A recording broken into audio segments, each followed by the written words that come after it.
Pemirsa masih di IDX Session Closing dan kami juga masih mengundang Anda untuk bisa berpartisipasi di WhatsApp interaktif kami di 0812 di 8788 di 3723 seperti yang tertera di layar televisi Anda nantinya.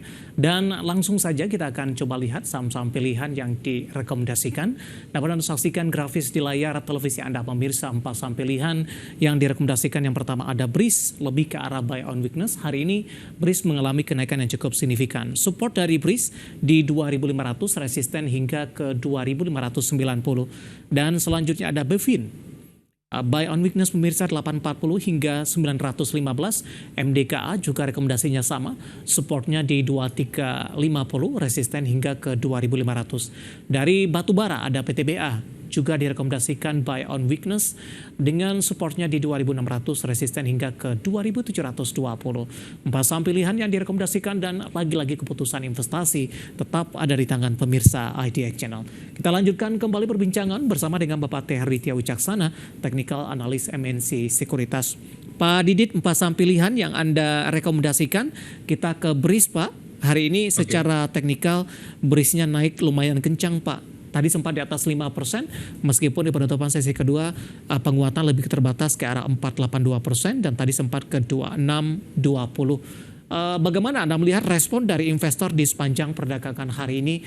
Apakah ada kaitannya? Tidak Pak, terkait juga dengan proyeksi kinerja BRIS nantinya akan cukup baik di semester pertama di 2024. Atau mungkin ada hal lain Pak Didit?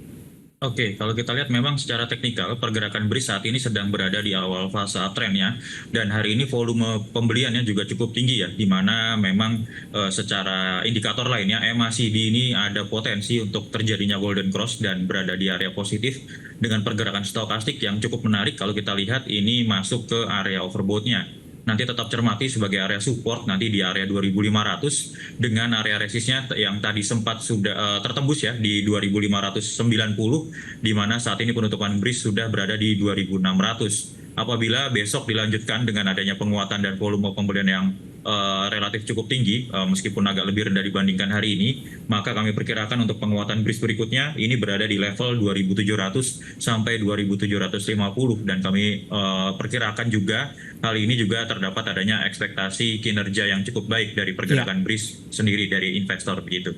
Baik, sudah price in ya Pak, dan ketika rilis nantinya kecenderungan investor akan melakukan profit taking Pak Didit. Iya, biasanya seperti itu. Tapi kalau kita lihat ke depannya nanti seperti apa dari sisi volumenya juga begitu. Baik, dari BRIS kita beralih ke BEFIN Pak. Buy on weakness di level berapa? Kemudian pertimbangan dari sisi teknikal, BEFIN masuk ke dalam salah satu saham pilihan Anda. Oke, kalau kita lihat BEFIN selama 3 hari berturut-turut termasuk hari ini sudah mengalami penguatan dan masih didominasi dengan munculnya volume pembelian meskipun agak cenderung berkurang. Kalau kita cermati dari pergerakan MACD-nya nampaknya masih cukup menarik karena akan menguji ke area positif dan stokastiknya yang juga masih menguat dari area netral menuju ke area overbought-nya. Cermati sebagai area supportnya di 840 selama masih mampu berada di atas area tersebut. Kami memperkirakan nanti untuk pergerakan BEFIN sendiri paling tidak akan menguji pun terkoreksi ya di area 870 sampai ke areanya di 885. Dapat digunakan sebagai area buy on weakness-nya, dan apabila nanti mampu break dari 915 maka untuk targetnya 960 sampai 1000 terlebih dahulu untuk jangka pendeknya begitu. Baik, di sepanjang perdagangan hari ini BEFIN lebih dominan bergerak di zona hijau, sementara dari sisi fundamental kinerja mereka dari posisi laba justru turun ini Pak di semester pertama di 2024. Bagaimana Anda melihat posisi ini terkait juga dengan ekspektasi dari para pelaku pasar terhadap BEFIN?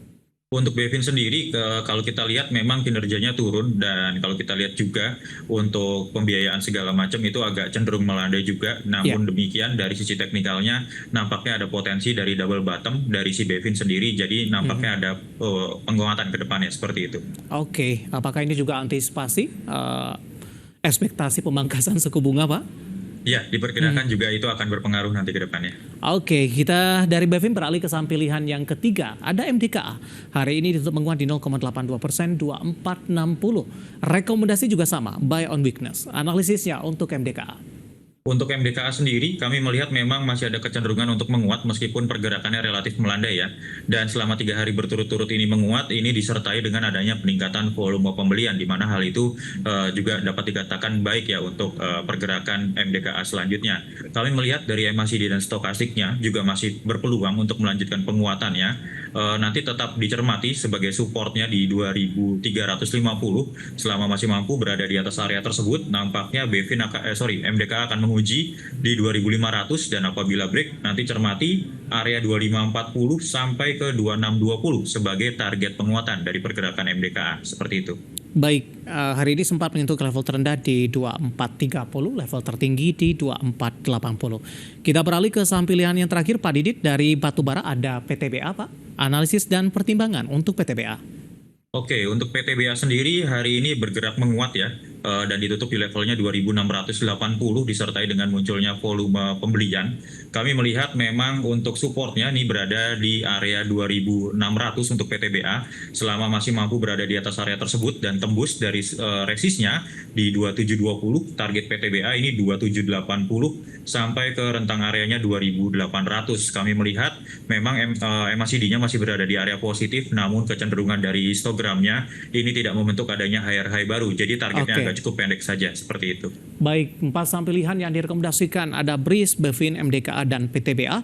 Dan lagi-lagi keputusan investasi tetap ada di tangan pemirsa IDX Channel. Kita masih punya satu segmen lagi. Kita jeda terlebih dahulu, Pak Didit. Cukup banyak pertanyaan masuk di WhatsApp interaktif kami. Nanti kita akan coba ulas. Dan pemirsa, kami akan segera kembali sesaat lagi. Kita sudah sampai di segmen terakhir dan terima kasih juga untuk Anda yang masih bergabung bersama dengan kami. Pak Didit, kita lanjutkan kembali Pak. Ya. Langsung saja saya ke pertanyaan selanjutnya. Ada Bapak Wimur, tidak menyebutkan lokasi, menanyakan saham BSBK Pak. Volatilitasnya cukup tinggi Pak Didit, kemudian dalam sepekan terakhir lebih cenderung tertekan, bahkan hari ini sempat menyentuh ke level terendahnya dalam sepekan terakhir. Apakah sudah ada perubahan pola dari BSBK Pak dengan pasca mengalami kenaikan signifikan di pekan lalu? Oke, kalau kita lihat memang masih berada di fase downtrend-nya untuk BSBK dan belum mampu break dari MA20-nya yang berada di area 70 itu sendiri. Kami melihat dari sisi volume memang ada pengurangan volume yang cukup drastis volume penjualannya. Namun demikian dari sisi MACD dan stokastiknya ini masih belum ada tanda-tanda akan reversal dari BSBK sendiri. Nanti untuk BSBK cermati 66 atau 65 sebagai area supportnya, untuk 65 sebagai area supportnya. Apabila BSBK break dari 65, maka selanjutnya BSBK akan menguji ke rentang area berikutnya, yakni di 58 sampai ke 62. Tunggu dulu saja adanya sinyal reversal dari BSBK sendiri untuk melakukan pembelian, seperti itu. Baik, kita ke Malang, ada Bapak Victor. Terima kasih sudah bergabung menanyakan Astra Internasional. Tadi pun juga sempat kita ulas sebenarnya Pak Didit. Pertanyaan kali ini adalah bagaimana prospeknya di tengah rebound untuk Astra Internasional. Ada peluang profit taking tidak Pak? Kemudian masuk di level berapa untuk ICE? Oke, untuk Astra sendiri kami rekomendasikan untuk buy on weakness. Nanti untuk level masuknya dapat dicermati di level 4.600 ya, atau di area bawahnya dulu 4.600 sampai 4.680 untuk pergerakan dari Astra.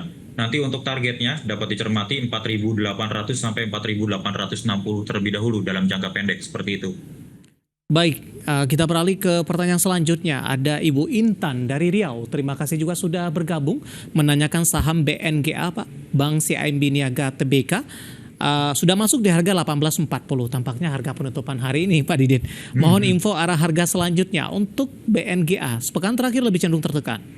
Oke, kalau kita lihat memang BNGA ini sejak Juni 2024 lalu sedang berada di fase uptrendnya begitu ya. Namun pada perdagangan hari ini disertai dengan munculnya volume penjualan. Waspadai stokastiknya ini rawan terjadinya dead cross. Jadi akan adanya potensi untuk lanjutan koreksi dulu. Paling tidak nanti untuk menguji di 1805 sampai 1825. Sebagai area support agak cukup jauh, 1770. Apabila masih mampu berada di atas area tersebut, maka target dari BNGA sendiri nanti 1870 sampai ke area 1910 terlebih dahulu, begitu.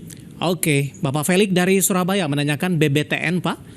Mohon analisisnya, apakah sudah bisa beli untuk BBTN?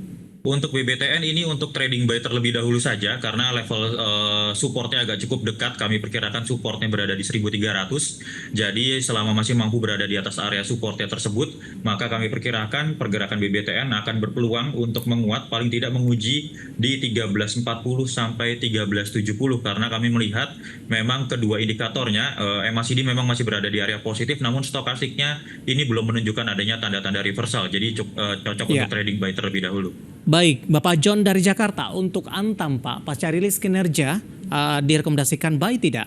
Singkat saja Pak. Oke, untuk Antam nanti buy-nya di bawah dulu aja, paling nggak nanti di 1265 sampai 1290. Nanti untuk targetnya 1375 sampai 1400. Supportnya nanti kami perkirakan berada di level 1225 untuk Antam. Oke, terakhir Bapak Wijang dari Riau menanyakan auto Pak. Apakah perimbangan sentimen ICE memberikan pengaruh positif tidak untuk auto ke depannya? Nyangkut di 2300 Pak? Oke, untuk auto ke 2300 nampaknya agak cukup jauh, bukan cukup jauh, agak cukup jauh sedikit gitu ya.